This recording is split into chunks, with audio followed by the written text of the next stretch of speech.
So Richard here from Malolos, and this is my fixed gear bike.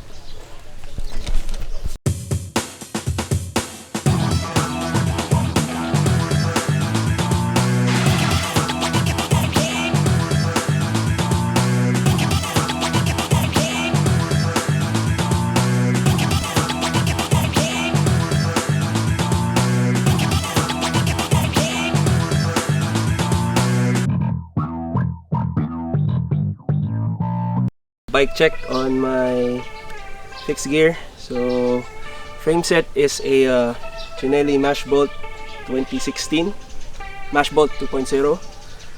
So that's for the frame. So size is medium, size 53. So let's start dito sa cockpit. On the front we have a specialized hover, size 44, Nitto UI22 stem, 100 mm. Mesh top cap, fake ass cat eye belt.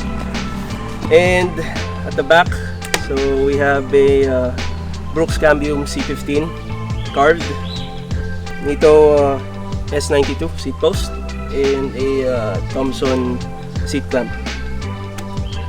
On the drivetrain, Sugino 75 with a Sugino Zen chainring. Pedals are MKS LTE with mash cages. On my cog, I have a bike dome, 17 teeth, and Izumi Jet Black chain. Sa wheel set naman, I have a head Belgium rims attached to Dura A 7600s, 32 holes, with Continental Ultra Sport 28C. This, of course, the D-Web Kick Lightning Valve Cap. Thanks to Vagabond, Pedal Rush, so mga iba kong ka-ride sa Manila and Cubao especially. So that's basically it. Thank you.